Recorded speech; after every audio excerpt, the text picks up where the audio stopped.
Go. All right. Can you see the screen? Can you see the slideshow, everyone? All right. Whoops. Okay, welcome to the online version of the Toronto Affordability Summit. So welcome. I sort of, I guess I debated in my head, is it a good time to talk about real estate? And I think it is. I think a lot of people have watched all the Tiger Kings. So I actually haven't seen it yet, but I've heard we have to watch it. And there's stuff happening, so it's probably an interesting time to look at real estate. And as Ruth will say, it's probably a good time to get all your paperwork together. So for those three reasons, I thought, well, let's do this online. So what's happening in the real estate market? Let's talk about that first, because that's probably a big question for a lot of people. So in February, things were actually really hot. Sales were up year over year, almost a little over 45%, and prices were up almost 17%. And I just got a stat today. So the social distancing and COVID has slowed down the market significantly. This kind of answers your question, Rich.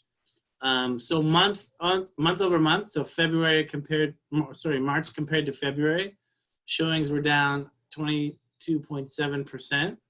And the last week of February compared to the last week of March, showings were down 77%.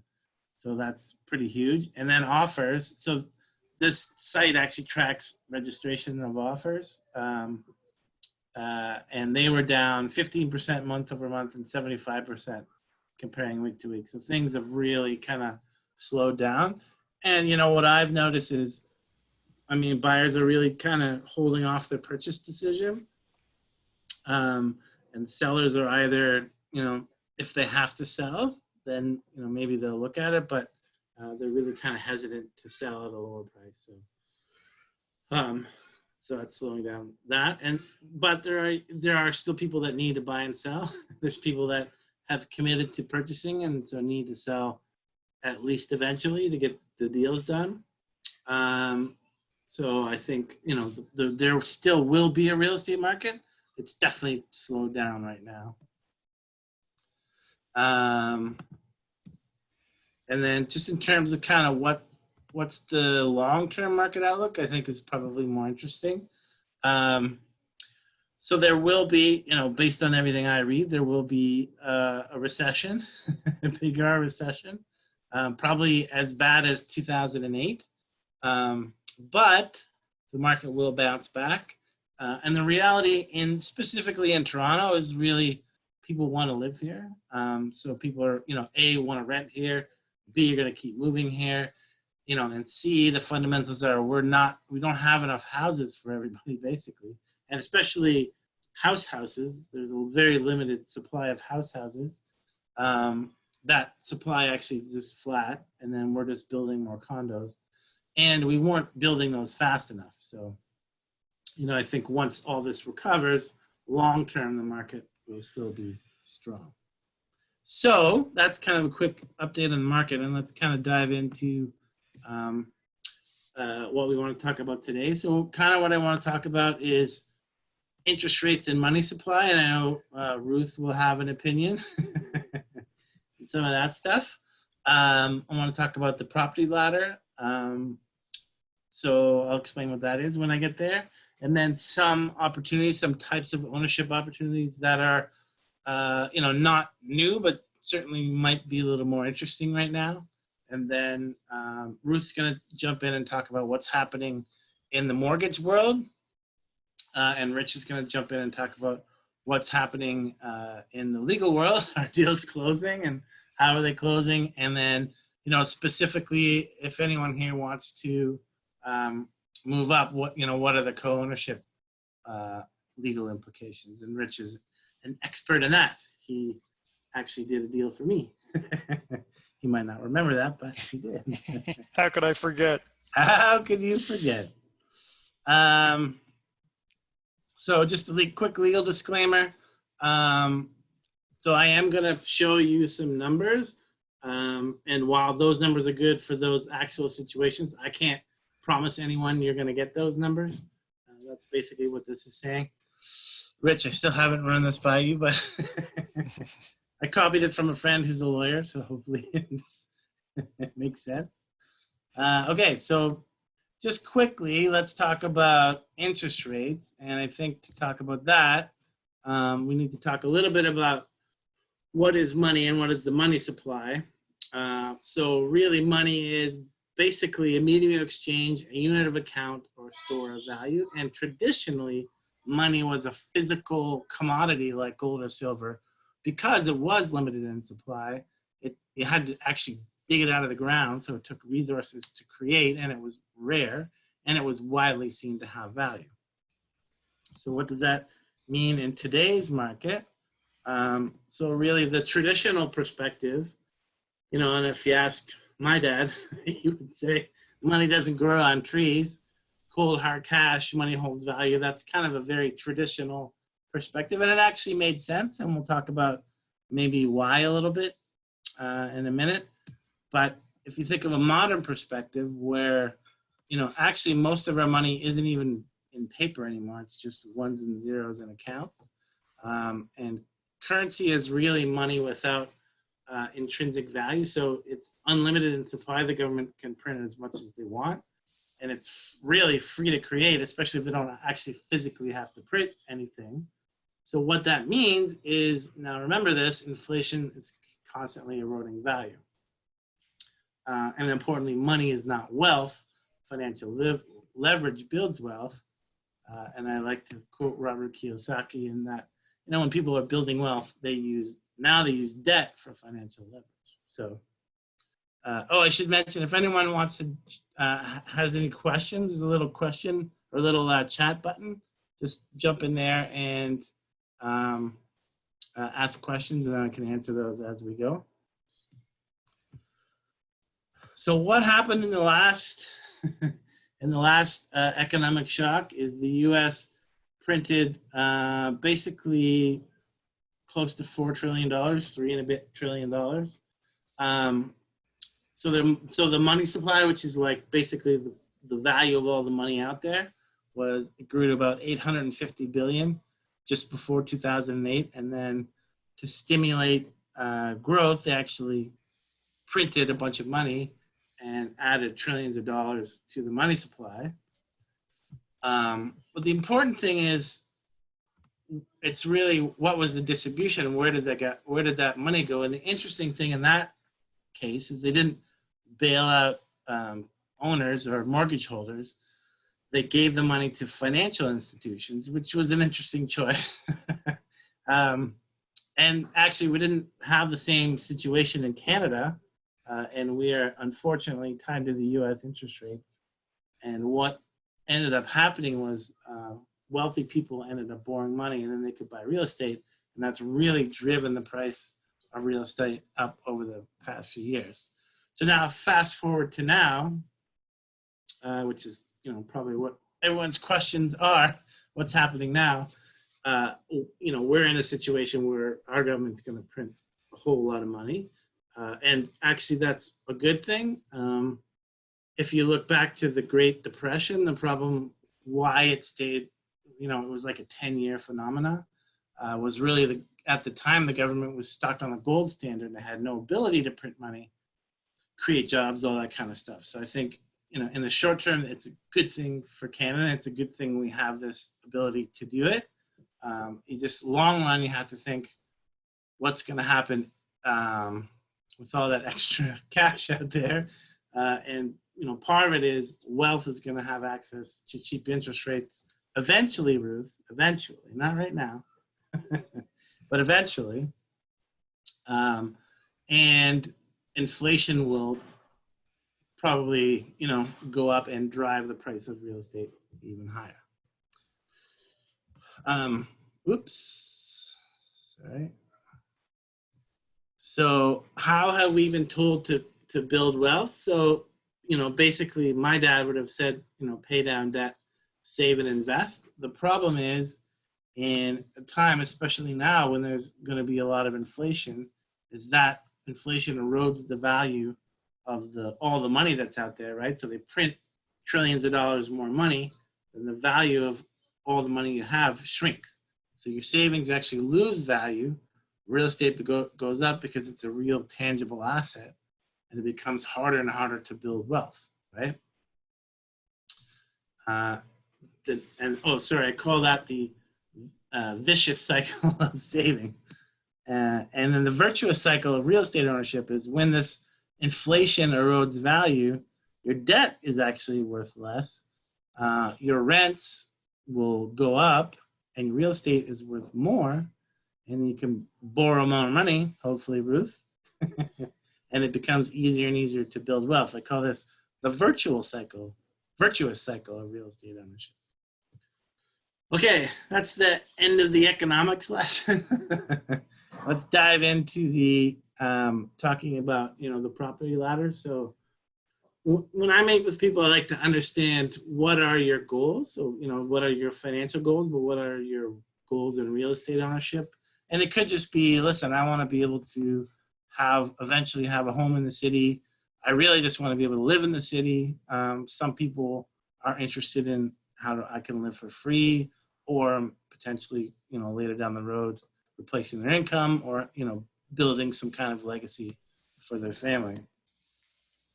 And the reality is, it takes a lot of savings to be able to retire comfortably anymore. You need $1 million in the bank at least to retire comfortably. That's $70,000 a year, and you need at least $1 million in the bank. And if you want to replace $100,000 in income, you need $1.6 million. So, wow, I'm not going to get into, too much on that piece in this presentation. This is more about just getting into the property ladder. What I want to talk about is, what is the property ladder and getting on the first rung of it. So the property ladder is really a tool, a model, a way of looking at your property ownership and where you want to go. So this is a potential property ladder. Let's say you did want to live for free and you wanted to, have some type of investment property where you're either replacing your income or building a legacy for your family. So the first rung is just getting into real estate. And then the second rung potentially is, okay, say the first rung you bought a condo, second rung, you're living in a house. So what you're doing is you're using your equity from the condo. So you build equity mainly in two ways. The condo appreciates with market appreciation, and you pay down the mortgage each and every month. So you're building equity every month. So then what you do is you plow that equity into your next property, and you either sell the condo, you could keep it and rent it. It just slows the process down. And then you can move into a house. And then eventually you're building equity in that house, and maybe you use that to either, like what I did was added units where people could live and I can live for free, or you buy a different house where you can do that and you can live for free. And then eventually you take that equity and then you buy investment property. This doesn't have to be your journey, but this is a journey, right? And then, so a specific example of the property ladder are, this is, if you got into a condo now with say 5% down, you would need, I'll show you an example, but you need about $28,000 to start. And then at 6% growth, in 4 years, you could take the equity from that condo that you built up in a market appreciation and in paying down the mortgage, and you can buy a house, right? And in this case, and I'll show you an example of, in this potential property ladder, would be a co-ownership house where you either buy a triplex and live in one of the units, or you buy a property with a laneway suite, and then you live in the laneway and someone else lives in the main house, and you have rental property. And then maybe the next step, 3 years later, is you live for free. I live for free. It's pretty great. And then maybe after that, you purchase investment property to replace your income. So it's just kind of a sample of what you could achieve in 15 years. And, maybe you can't see that on the right, but it goes from $28,000 to a little over $3 million in the course of 15 years. So this doesn't have to be your property ladder. This is an example of a property ladder. And what I use this as a tool when I meet with people, just to say, what are your goals and how could we get there? What are the steps that you need to get to where you want to go, right? And hopefully maybe we're stretching the boundaries a little bit with these kind of discussions. So let me dive into some examples of people who started out on this journey. So the first is a client of mine who, there's he and his fiance. So actually got them a rental property, and they wanted to get into the property market, but they wanted to stay where they live. So what we did is we bought a rental condo. So they bought a 2-bedroom rental for $440, which is a great price. That's actually gone up a little bit since then. But with everything, down payment, closing costs, they were in for about $28,000.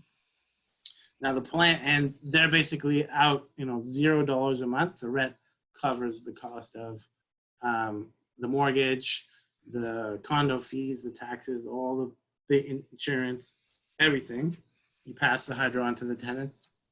So that in 4 years at 6% growth, they'll have about $160,000 that they can then use to go to the next step in the property ladder. So what could the next step be? The next step could be you could live in a house. Co-ownership, living in the house. So this is a triplex that I bought for 2 clients, Andrea and Bridget. That's them in the bottom right-hand corner with me, my smiling face. So we actually bought this property for $1.1 million.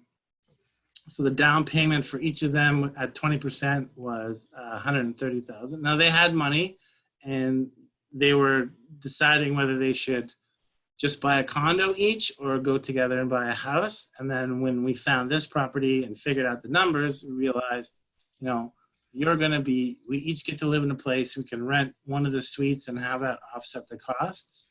And our cost of living is going to be much cheaper, and we're going to build more equity down the road, right? So in 3 years, they're hoping to build close to $400,000 in equity at 6% growth, which is amazing, right? Because they're paying down the mortgage now an accelerated rate because they have a tenant, and the property is appreciating, and it's a higher value property, if that makes sense. And then to the next level. So this is the client, Blair. This is a smiling face. He actually lives in my neighborhood. He and his fiance came to my house, and they were like, we want to live for free. What can we do? In this example, I've used it as, co-ownership. You can live in a laneway. But what they're going to do, they're just finishing the laneway suite now. They're going to live in the laneway and then rent out the main house and the basement and have that cover all the costs of home ownership.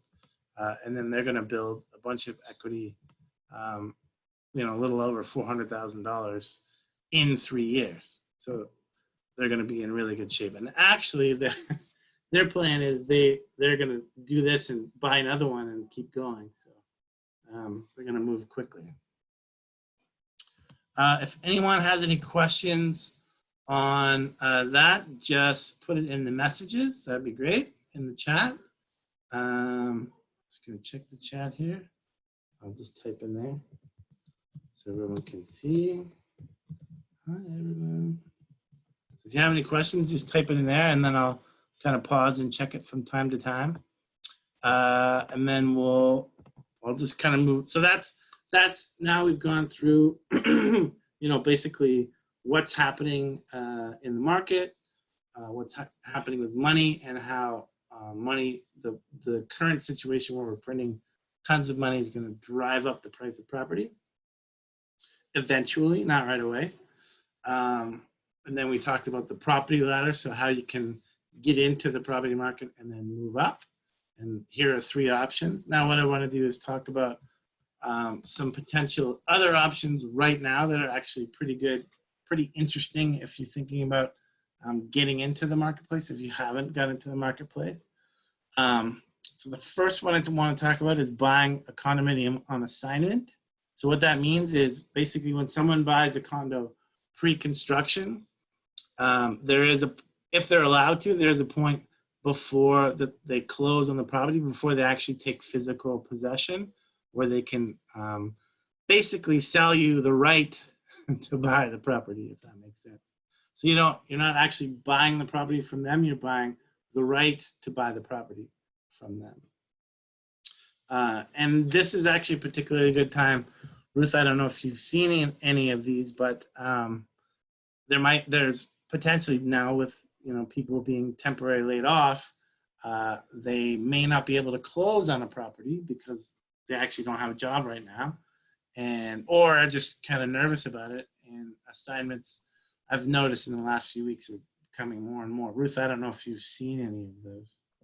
I have. I've had a couple people come to me and say, what if I can't close? What are my options? And, I always go back to, can you assign your unit and what that's going to look like for the client? So I think that, hopefully you bought your pre-con with a real estate agent that can guide you through this process, because it can be, Paul, I'm sure it's a little complex at times in understanding if you can, should you. And I think between, all of us, come talk to us. We're going to put you in the right direction and kind of lead you and give you options. I mean, for me, I'm really big about giving options to the client. This option is going to cost this amount of money, this amount of time, this option, and on you go. So I am seeing more assignment options, and I think that it can be a great opportunity for those that have the ability to be able to close very easily in today's conditions. Thanks, Ruth. And there are also what we call off-market properties. So properties that are not listed on MLS, or even some that aren't even for sale. Real estate agents can help find those for you, believe it or not. Generally, so for the first one, the ones that aren't listed on MLS, they're usually listed on an exclusive network that we subscribe to. So I help people find things through that. And then properties that aren't for sale, how that works is you pick an area or the type of property you want, and if we're not finding what you like in that area, then I will try and reach out to owners and find out, do they want to sell? Basically, it's a little bit more complicated than that, but those are the basics of it. And then there's another program, which Ruth, I was kind of talking about to you earlier with Rachel Oliver. There's a thing called Assisted Purchase Program for Ontario home buyers. They used to call it rent to own, but that's that's maybe not as nice as Assisted Purchase Program. So for some of those people potentially that you either have a down payment and maybe you're temporarily laid off, or you don't have a down payment but you have decent income, that might be a good program for you. And we're actually doing a webinar next Thursday to talk about that. So I will invite everyone here to that if you're interested. So those are some other buying options right now. And really, I guess this all begs the question, should you buy real estate now? That's really probably the question people aren't asking here. And you're probably in the back of your mind. And I see Jordan's here, and Jordan likes to say, if someone tells you that what the market's going to do, run the other way. The truth is no one really knows what's going to happen in the market. I think, and certainly a lot of pundits think, long run, the market is going to be very strong in the city, but in the short run, nobody really knows. And I like this quote by Peter Lynch, which is saying, basically trying to time the market, trying to see when the bottom is, never really, most investors never really profit from that, and they can lose. So, what I always tell people, the long and short of it is, if everything makes sense, if the numbers make sense, if you have a solid job right now, if you can get the approval from Ruth, If all of those things line up, then there's a good time to buy. Maybe it's now, maybe it's in the short term. I'd say, the people certainly that I've sent through, we're all saying, get all your ducks in a row because it's probably going to be a good opportunity to buy very soon. And I like to say, if you've been waiting to buy in the last year, so prices for the average condo went up $88,000 in 1 year, and you would have paid down about $10,000 in mortgage. So if you've been waiting for a year, you lost $100,000. You can't save $100,000. Well, maybe some people can, but that's very difficult. And it's almost $200,000 for the average. This is GTA average, not even downtown. It's been up $200,000. So, yeah, the market's not going to appreciate like it did last year. This year, certainly, but nobody knows. It could be flat. It could be down a little. It could be up by the end of the year. Nobody knows. And some people often ask me, like, when is the right time to upsize? So believe it or not, the best time to upsize is in a down market, when a market goes down. So upsizing means you sell one place and then buy like a bigger place or something nicer, something that fits your needs more. And generally the second one has more value. So it's better to upsize in a down market. Yeah, you're going to get less on the sale of your property, but you get considerably less on the purchase of a new property. So net, you save a bit of money. So that's why they say you want to upsize in a down market. Another question I often get is, should I buy or sell first? So it's a bit tricky to answer that question right this very minute, but in general, what you need to look at is sales to new listings ratio, and that tells you, are you in a buyer's market or a seller's market? And you have to look at that for the very specific property you want to sell and for the specific property you want to buy. So if it's a seller's market, and Toronto was a very strong seller's market at 62.1%, I think, then you should buy first because it's harder to buy and easier to sell. If you're in a buyer's market, then you should sell first and then buy because it's hard to sell, easy to buy, if that makes sense. And I'll go through a quick example that I actually did with some clients recently. But you got to be careful with the numbers, not only in the area, but also the type of property. So, and even houses, like houses that trade above 2 million tend to have a much different market than properties that trade around 1 million, right? So you have to be careful with the numbers and, just work with an experienced realtor in that area. They will know what market is happening in that area. It's a little tricky right this very second, like I said, because things are changing so quickly. So, probably for a lot of you, you're just thinking of getting a property, maybe not selling a property, so it's less complicated. But if you are thinking of selling and buying, we should talk because now is the time where you really want to hone in on how marketable is that property in this market right this very minute. So that's very important. So let me just do a quick example. So I had some clients in the fall. They wanted to get a nice new home because they wanted to start their family. So they asked, what should we do? Should we buy first or sell first? And they were both for the house they wanted to buy and the condo that they owned. It was a very strong seller's market. So I said, listen, let's take our time and find the home to buy for you because that's going to be more complicated and we can sell your condo quickly when you're ready to go. So we looked for probably 4 months before we found a property and we got a great deal. If you want to hear the total story, let me know. I can tell you it's interesting. We got a really good price, so they're very excited. So they bought it November 15th, and then right away we were ready. We listed their condo. We sold it 7 days later. So then what happened on closing? So closing, Rich will talk a little bit about this, but closing is when you actually get the keys or the money if you're selling. So they closed the sale of their condo on January 23rd, but they didn't get their house until 7 days later on January 30th. So the problem with that timing for a lot of people is yeah, it's great because you have the money and you can do the next transaction, the purchase, but you need a place to stay. Luckily, they had family they could stay with, but if you don't have that option, then it's complicated. Or the other way is if you close on the purchase first and then the sale is later. So let's just say those dates were flipped. Oops, sorry. Then you would have a place to stay, but you're going to need bridge finance.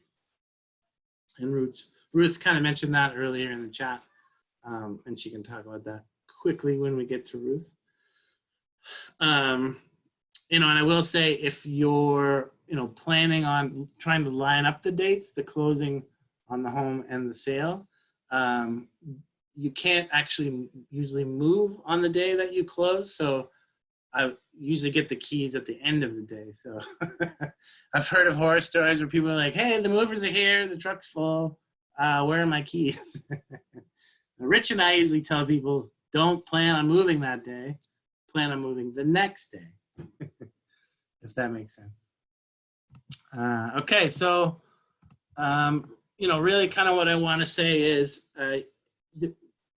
think about what are your goals. You can absolutely achieve them. What I like to say is ascending the property ladder is simple, but it's not easy. The first step is certainly simple, but then, you need help, A, thinking about it, and B, working with the right person to get you through the right steps. And we have a team where we can kind of do everything. As you see, we have broker, lawyers, we have, different people that are experts in different areas of real estate. So determine your goals, create a plan. Interestingly, market return only affects the speed you can move up the property ladder. It doesn't affect the overall plan. Even if the market's flat, it just kind of slows it down for a little while. And certainly in this interesting time, the market will probably be slow for a little while, flat to maybe slightly down, but in the long run, it'll probably come back. And then you just need to overcome obstacles, which I can talk about later. There are many. And then evaluate, how it's going and where you are. And I like to kind of give the caveat, really you're trying to create a plan to build lifetime wealth. It's not a get rich scheme. Like you saw in the slide, it took 15 years to get to $3 million. You can be more aggressive if you want, but aggressive also creates stress. So, I want to say we're here to help. I work with, Jordan and other realtors, and we have expertise across the different areas in the cities, the different types of properties. So we are definitely here to help. Okay, so that's my piece. I'm Paul Haley. You probably all have my email and are sick of seeing me on social media now. So I want to turn it over to Ruth and then Rich. So Ruth is one of the mortgage brokers I work with. She's amazing. And really, now is the time, I guess, you're probably going to start to talk to Ruth about, okay, I want to buy, how can I get pre-approved, all that kind of stuff. So she's going to answer those questions, and then Rich is going to just talk about, what do lawyers do, what's happening in the industry. Maybe you can talk about assignments quickly. We didn't mention that, Rich, but it's kind of a complicated subject. You are probably the expert on assignments. Okay, so Ruth, get to your slide. Here we go.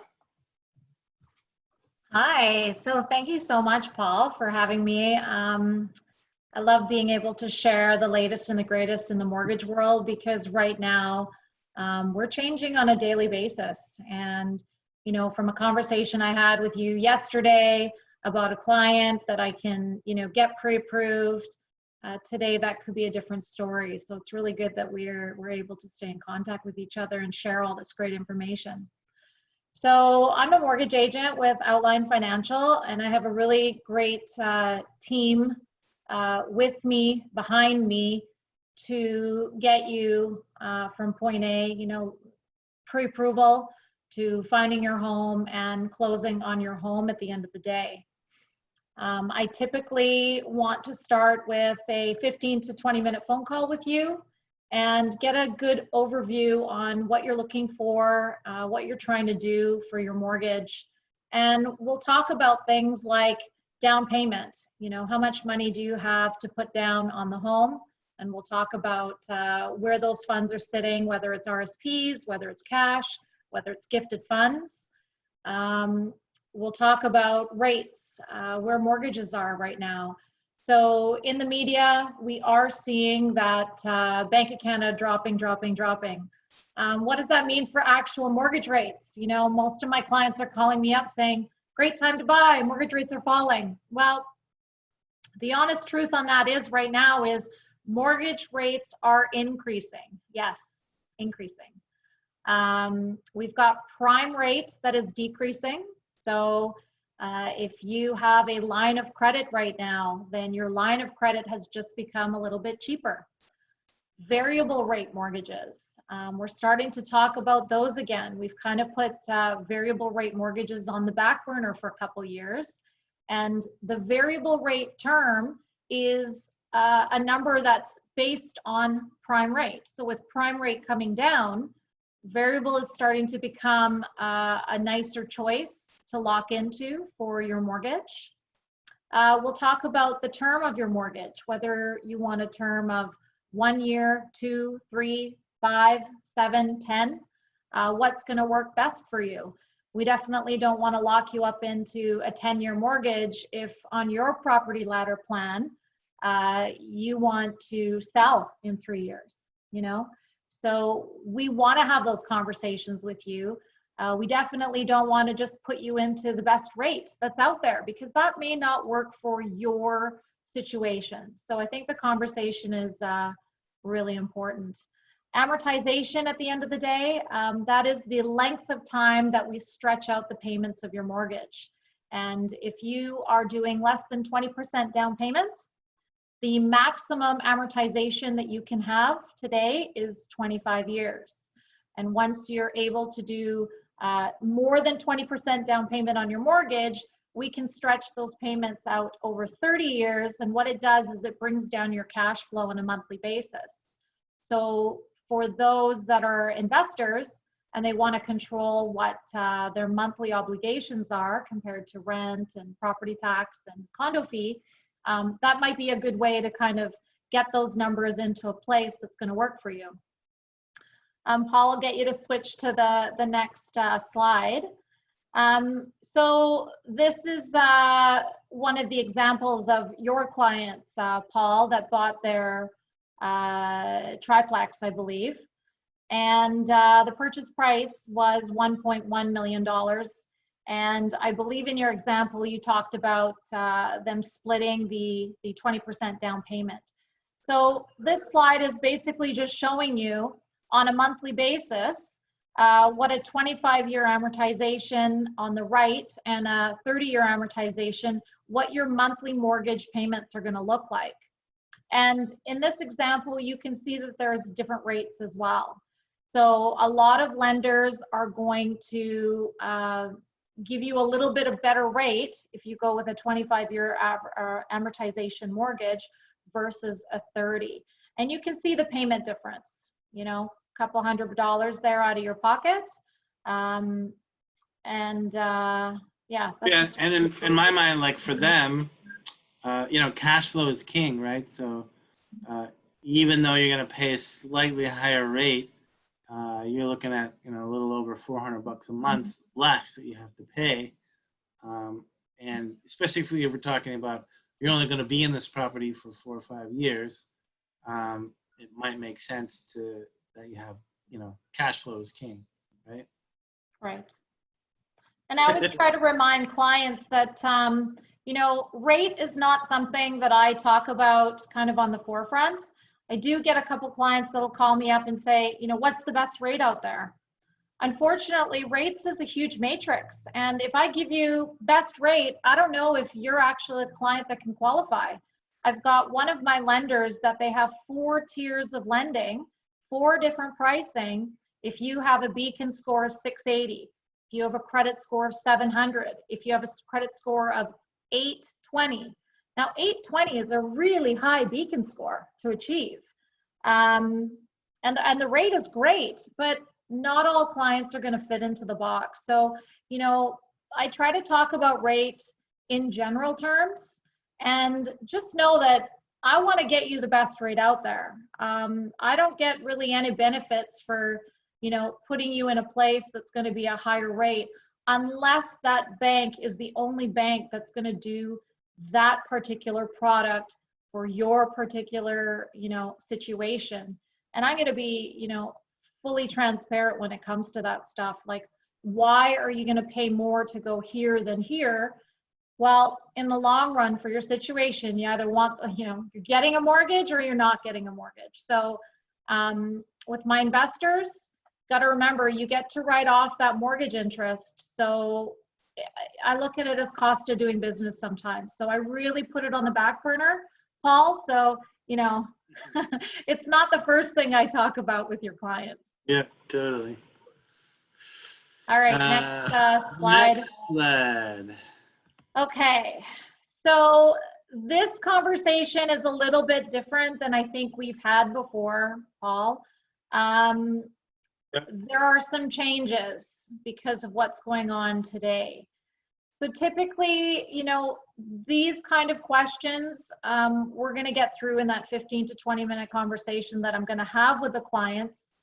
But I would say in today's climate with COVID, my salaried person versus my self-employed person is going to fare out a little bit better these days. My self-employed clients, although we use usually a 2-year average for what they're doing on their employment, on their T1s, the banks now want to know specifically, what do they do for business? Are they still currently working in this COVID crisis? And how are they going to pay the mortgage going forward? Because we don't know how long this is going to continue for. And if I have a self-employed tech person, they're still working from home, they're still fully employed, their skill is still needed, great. I can build a really good story for them. I can build a good case that client is 100%, working in this COVID crisis. If I have somebody that is a restaurant owner right now, even doing Uber Eats, let's say, but their restaurant's not running at full capacity, the lenders are not comfortable with those type of deals right now. So I would say case by case basis, let's get those conversations going. Let's get the income docs in. If I can prove that you can get a letter of employment, you're still working from home, I can get a current pay stub, then, I would say your chances of being able to purchase right now in this climate is very, very high. Anything else is on a case-by-case basis, unfortunately. So why do we ask for everything up front? We're very lucky at Outline. We have some really, I would say, some good, habits in place already to ask for documents up front. So generally, I would feel very irresponsible after my first 15 minutes of conversation without any documents to fall back on to say, yes, you can be pre-approved for something. So I'm going to want to see pay stubs, your T1 generals, your notice of assessments. I'm going to ask questions about taxes. Did you file? Did you file for yourself or did you file with an accountant? In my first 15 minutes of conversation, I'm not going to know anything about your credit score, which is another reason I don't talk about rates up front, because your credit score could be a direct correlation of what rates you can get. Let's see, SIN number. I know a lot of people these days, they don't want to give up their SIN number, but there's a couple ways I can get around this. If you want to have a conversation and give me your SIN number over the phone, and I can type it into my system, I'm more than willing to do that. But your SIN number, along with your first and last name, your date of birth, and your address, all those things together come together to get me the credit bureau that matches up to you. Without the SIN number, sometimes I run into a case where, I have all the information that I need, I don't have the SIN number, and nothing comes up on the credit bureau. So I would say, Um, get us all the information we need. And however you feel comfortable giving it to us at the end of the day as a client, that would be great. And then other things we ask for is, some address information, income information. Assets and liabilities are really important, especially these days. The banks want to know that you have the capability to save and you have good habits. If we can, put all these things together, there's a good chance that we can, get you a mortgage in today's climate. That's it, I guess, right? Whoa, whoa, whoa. I can address some of these questions. I am Yeah, these are just questions I've gotten recently, so I thought I'd. Yeah, no, that's great. Is it a good time to start the pre-approval process? It's always a great time to start the pre-approval process. I know, Paul, I've talked to a couple of your clients that, in the, I guess when you hand them off to me, you're like, these guys don't want to buy for about 6 months, but let's get the process started. Absolutely, 100%. Because if I run your bureau today and I find, there's something that needs changing, fixing, correcting, we have time to do that before you're actually ready to purchase. And I can advise on how I can prep you best to be ready for that time that you're ready to buy. So I'm more than happy to talk to somebody today about buying today, or even somebody that's trying to prep for next year. Absolutely 100% more than happy to get that pre-approval process started. Temporary layoffs. Okay, this is a big one. If you are already in our system or any system ready to close as of, I think March 25th, was that Friday? March 25th. If you are already in the system and your income docs have already been approved by the bank should not be asking any more questions. And most of our big banks are just deeming that complete. So they're not going to last minute call your employer, last minute ask for another pay stub. If you have all those documents complete in the system, it's already been checked off by the bank. Typically right now, they're leaving it as is and you're good to go. Now, in the case of people that are temporarily laid off and the income docs are not in, we've got a little bit more explaining to do on what type of work are they in. Are they being paid while, they can't go into work? We may have to look at some other means to close for those people. So I think anyone that's in the system right now, it's extremely, extremely important that you get your documents into the bank, into your mortgage broker, get those conditions ticked off, and just sit back and wait for closing. I can't stress that enough. And then as to working from home, obviously there's a ton of clients out there that are full-time employees, still working from home, still getting a paycheck. Really nothing's changed for them. I have zero concerns for those clients at all. Absolutely 100%. Those people will be able to still buy at this point. Amazing. Thank you so much, Ruth. I'm going to flip it over to Rich now. Let me just make sure Rich is. You're Great. unmuted. Nice. Okay. Okay, so my name is Richard Levitt. I am a real estate lawyer. My office is in Etobicoke when I'm not in my own dark basement with terrible lighting. I'm going to talk a little bit about what a lawyer does. I'm really going to be brief here. I just want to talk a little bit about what I do, what's going on right now with COVID, and maybe if anybody has any questions, I'm happy to answer them. But first, I'm going to tell you what a lot of people have been asking me, actually, which is, do deals still close, and are deals still going to close? So the real estate lawyers, real estate bar recently had a seminar within the last few days, and the director of titles, who's in charge of keeping the land registry office open, or he's going to make the call whether it closes, has said he's not going to close it. He's not going to close down the land registry office. I think it would be incredibly unlikely. So deals are still happening.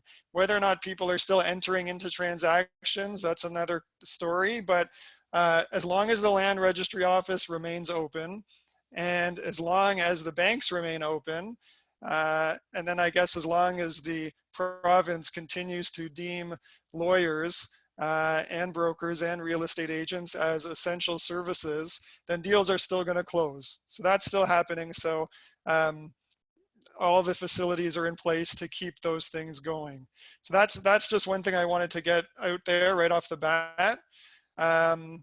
To explain a little bit about what a lawyer does. So typically, you know, I'm thinking about buyers right now.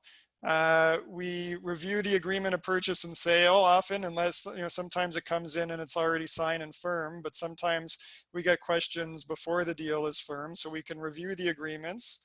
If you're buying a condo, we review something called a status certificate. That's a document that tells us what type of shape the condominium corporation is in. We work with your mortgage broker and your mortgage agent, and we review mortgage documents. We review the mortgage and just explain the terms to you. That's something that your broker does, but we kind of reiterate what your mortgage terms are and what you can expect moving forward with respect to your mortgage. And then we do a title search. So this is on purchases. We look at title and we make sure that there's nothing weird or strange on title that you're going to be inheriting when you purchase the property. So you want to make sure there's no mortgages registered on there that you're going to be inheriting. And if there's any funky easements or they're called something else called restrictive covenants. So if there's anything registered on title that you need to be aware of that could impact your use of the property or impact the resale value, we go over those things as well. And if they can be removed, we make sure that the seller's lawyer removes them. Sometimes we can get rid of those things. To talk specifically about assignment deals, I know, Paul, you mentioned assignments. So assignment deals deal with condos, and people often buy condos pre-construction. Sometimes they buy them off of plans where the builder hasn't even dug a hole in the ground yet. And when they buy these condos, there's sometimes they don't close for another 3, 4, 5 years into the future. And because they close so far into the future, sometimes circumstances change for people who've purchased these condos, and maybe 2 or 3 years after they've signed the agreement, maybe for some reason they don't want to buy anymore. So you know, maybe they've changed their mind, or maybe they've gone through a breakup, or maybe they've changed jobs, maybe they're moving away. Maybe an emergency pandemic has hit. So if they want to get out of these deals, they're kind of limited in what they can do. They're not allowed to advertise on MLS. They're not allowed, you know, the builders don't like people to advertise these things because they want the public to think people are dying to get into the project and nobody's trying to get out. So they don't want people to publicize it, but they do allow it, and often they will consent to it.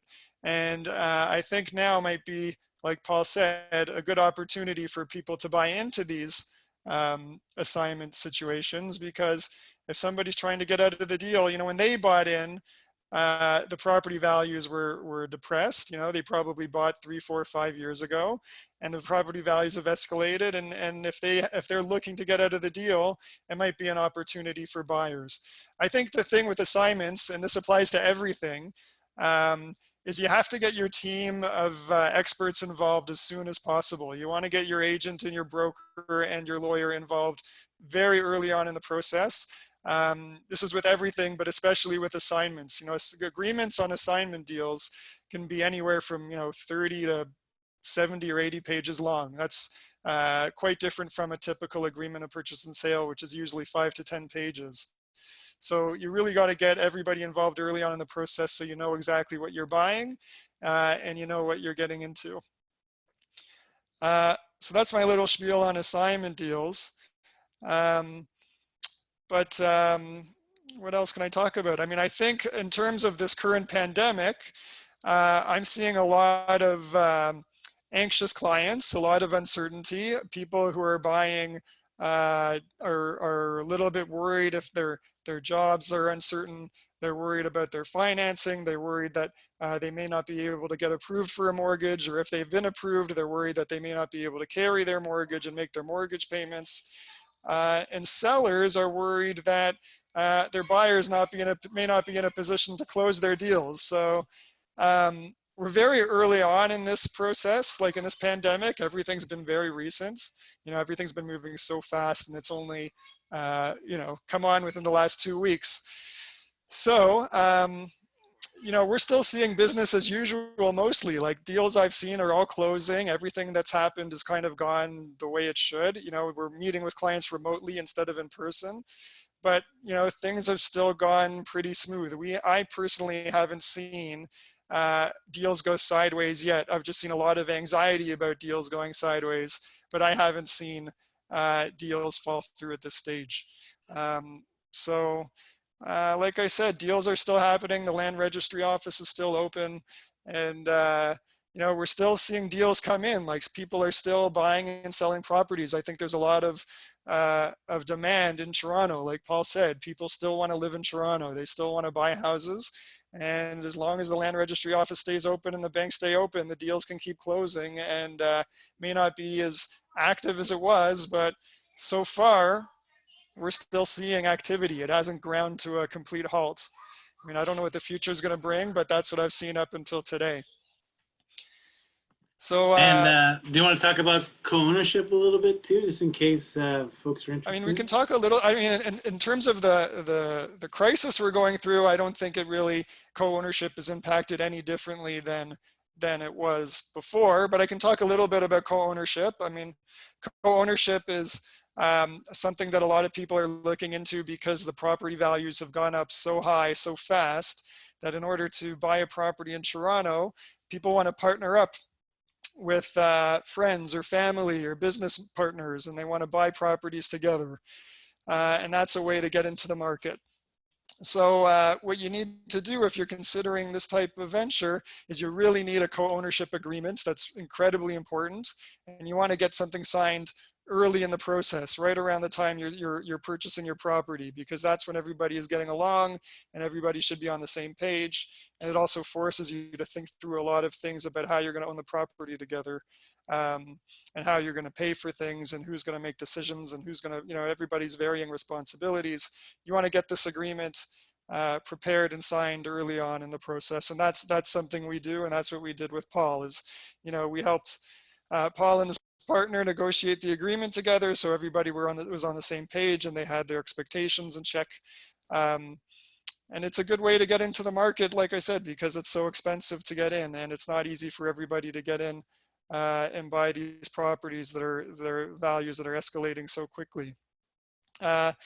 Some of the things that you consider when you're entering into one of these agreements is you want to talk about the down payment. Are you going to be 50% contributors to the down payments? How are you going to divide up the ongoing expenses? How are you going to make your mortgage payments? How are you going to pay the property tax? Who's going to be responsible for the upgrades and the renovations? If both co-owners are going to be living in the property, can you rent your property? Like, is the other co-owner going to be happy living next to a tenant? And how they're going to divide up these ownership decisions. And then they talk about if you want to sell. Can you sell to an outside third party, or do you have to sell to the other co-owner? So it's a fairly detailed, extensive agreement that we go through.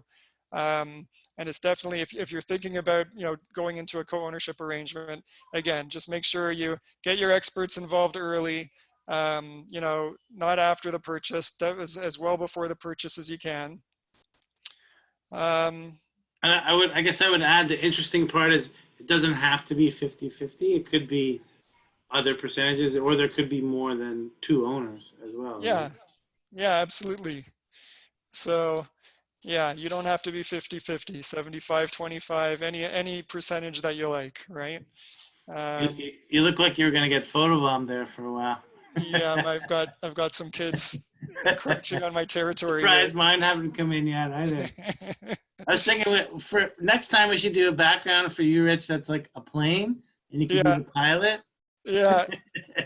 You think that's going to be better than what you see right now? I kind of Yeah, like. well, you can wear the like headset and it could be the pilot, you know? It'd be kind of cool, right? We'll work on that. So yeah, I think that's pretty much, it's a brief overview of a lot of different things. But like I said, I'm happy to answer any questions anybody has. So feel free to ask away if you'd like. See if there's any questions. No questions as of yet. It's a quiet group. Oh, there's a question. In an assignment situation, does the original price stay the same for the new buyers? Yeah, That so is a great question, Christian. do you want me to take that one? Sure, yeah. Okay, I mean, as far as the builder is concerned, when there's an assignment situation, you are stepping into the shoes of the original buyer. So you're going to be paying the builder the original purchase price. What the original buyer is going to want to do, though, is they'll likely want to account for the increase in value of the property from when they originally bought. So to buy their interest, it's called an interest in an agreement. That's what you're buying. You're buying their interest in an agreement because the original buyer doesn't own the property yet. They'll probably want you to pay the increase in value, right? So you're gonna pay the original buyer a certain amount of money, which typically consists of the full amount of their deposits that they've given to the builder, plus the excess, which would obviously be negotiated between the original buyer and the new buyer. So does the original price stay the same? As far as the builder is concerned, yes, you're buying from the builder the original price, but you're going to have to pay some excess most likely to the original buyer in order for them to assign the deal to you. So just a follow-up question on that, Rich, because a lot of people ask me, when do you have to pay the excess to the original buyer? Yeah, that is completely open, right? That's just completely up for negotiation. So if you're a seller, you want to get that money as early on in the process as possible. And if you're the buyer, you want to put it off for as long as possible. So it's really, there's no set in stone answer to that question. It's just up for negotiation between the parties. And what do you see in practice? Typically, it's fairly early in the process, right? Because the sellers in these situations are in a very vulnerable position, because as soon as this assignment happens, they are completely out of the loop with respect to the builder. The builder doesn't communicate with them anymore. So they don't know when the deal is going to close. They don't know anything that's going on. So, they're in this precarious position that if the buyer never pays them any money after this has happened, their sole remedy is a lawsuit. So sellers really want to get paid upfront, and that's typically the way it happens. It's not always the case, but yeah, typically the case is the sellers get, as much money upfront as they can. I guess a lot of them, the assignment doesn't happen normally years and years before, I guess probably because usually there's a clause in there where the builder has to sell all their units before they'll let you assign. Well, the builders have to consent to these assignments, and they don't have to, right? And often what they do is they say, we're only going to consent if we've sold a certain amount of units, but often also you have to pay for their consent. And depending on the project, it can be $2,500 to get a consent, up to, I've seen $10,000, $15,000 to get a consent. But I see this question here. So only the original buyer is allowed to ask for more, not the builder. Yeah, that's exactly right. There's an agreement of purchase and sale that governs the contract between the builder and the buyer. And when you're a new buyer, you're just stepping into the shoes of the original buyer and you're taking over that contract. So nothing has changed in the eyes of the builder. They're just dealing with somebody new. So they're not going to change the terms or change the price. I've never seen that happen. You're just stepping into the shoes of the original buyer and taking over. And I guess, Ruth, you wanted to add that you mortgage based on the new deal, not the old deal. Yeah, before some banks wouldn't. So the problem with assignments is that, let's say the original purchaser bought for $350,000, and the assigned deal is at $500,000. The client would have to come up with that difference, and the banks were only mortgaging on the original $350,000. Now the banks will actually mortgage based on the new assignment deal. So based on the new $500,000. So that's great. That's great.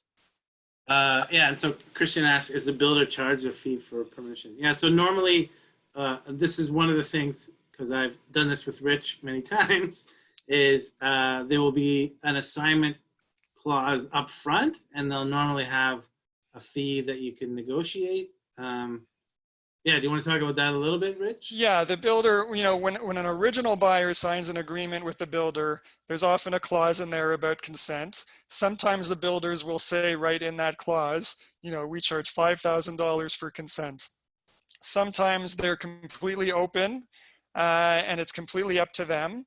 That's another reason to get a lawyer involved early when you're buying a condo, though, or a pre-construction condo, is we always make sure that that's set out clearly in the agreement. We want to know how much they would charge for a consent.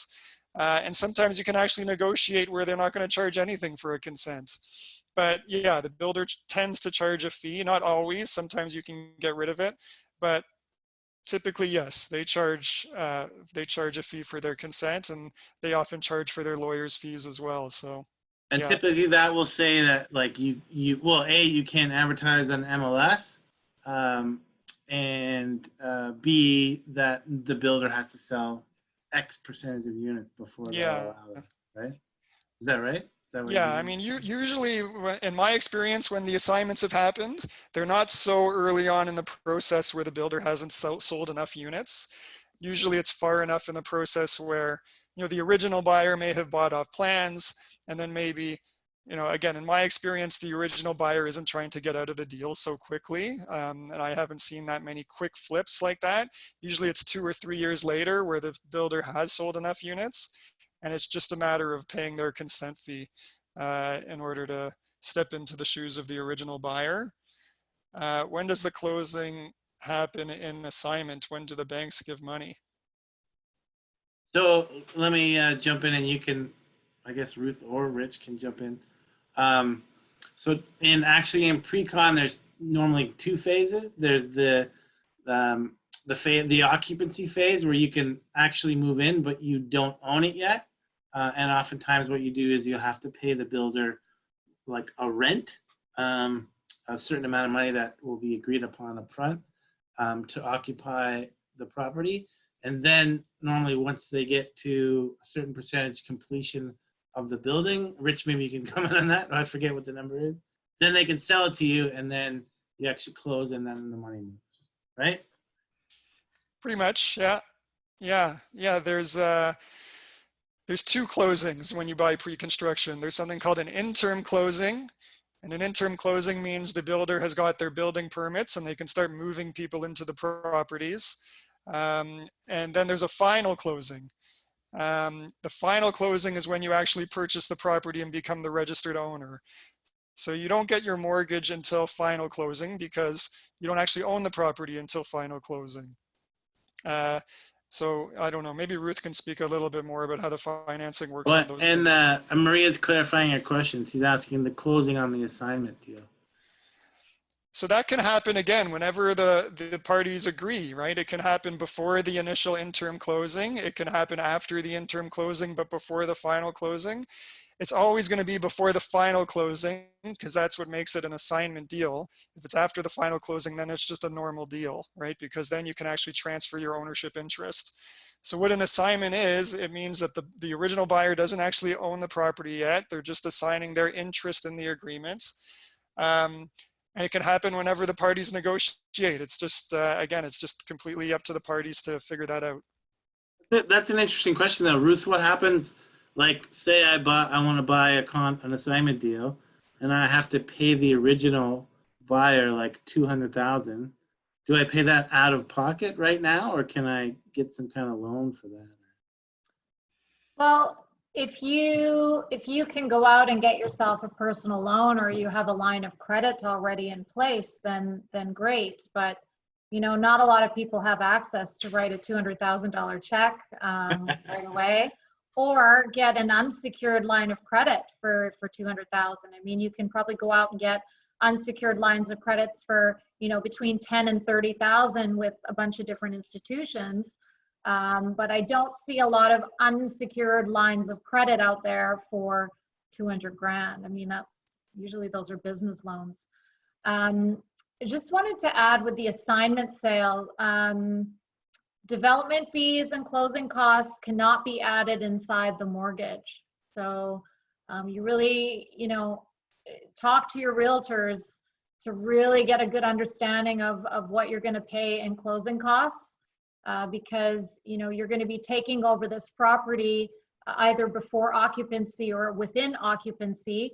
And then, maybe within 30 days, maybe within 6 months, you're actually going to have to register. The faster you talk to a mortgage agent, the better, because at any point, the builder can reach out and say to you, I want you to prove that you can close on this property. So you've got to go to your banks and to your mortgage brokers, and you need to show proof that you actually can get financing in place. I've seen that more and more. Normally, a client just needs to prove that they can be pre-approved when they purchase the pre-construction.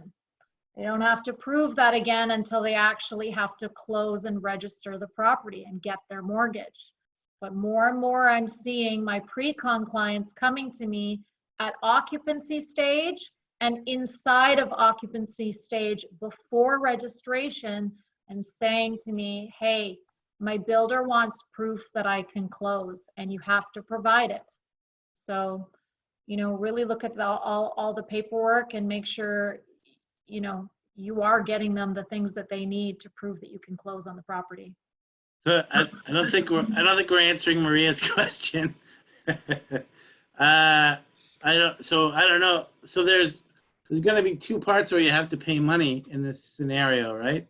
The first is when you sign the assignment, you're probably going to have to give the buyer money at a certain point in time. And then when the property eventually closes, you're also going to have to pay the builder for the property. So I don't know, like, how does those cash flows work is what Maria is asking, I think. So let's say the original owner has 20% down payment on the home, whatever that amount is. Let's just call it 20%. Say 200 grand. And you, as the new assigned purchaser, first-time home buyer, you only want to do 5% down payment on the property. So you may not have to add money to actually close the property because all the deposit is already sitting there with the developer, the builder.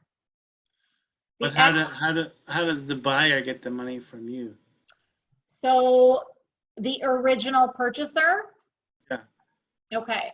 So what I normally see is that the original purchaser they want their deposit. They want that 20% down payment that they've done to the original developer as kind of a deposit cost. So plus the profit, right?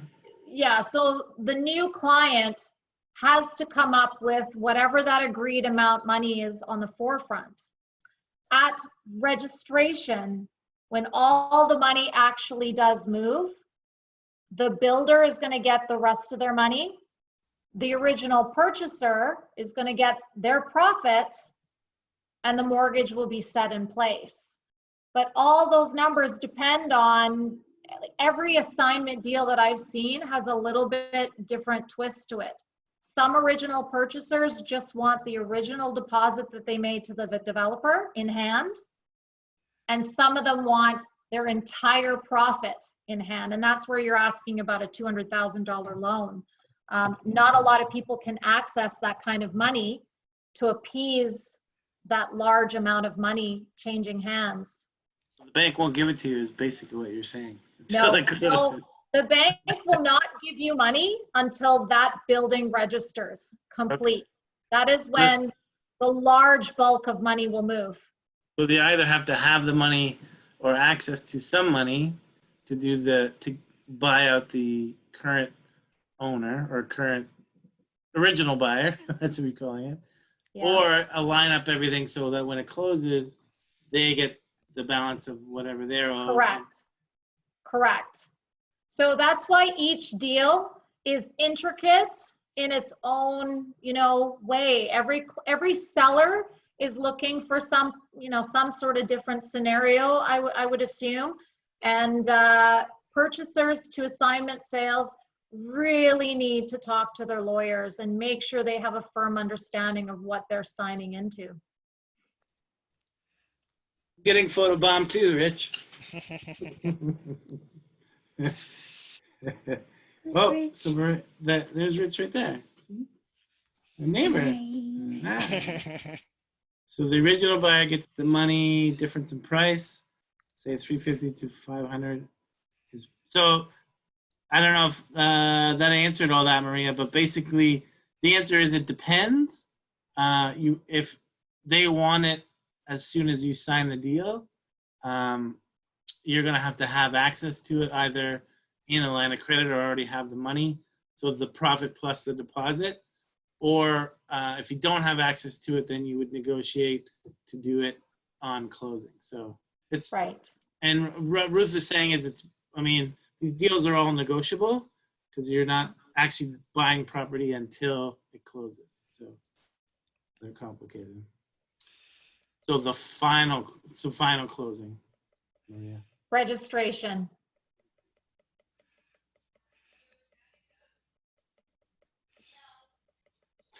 Okay, that's a complicated question. That's why assignments are so complicated. I mean, really, there's 1,000 different scenarios, I think, and you have to understand what you're signing into, because some people, you have the cash up front to make a really good deal. And I think, cash is king, right? I mean, there's not a lot of people walking around with an extra 200 grand, 300 grand.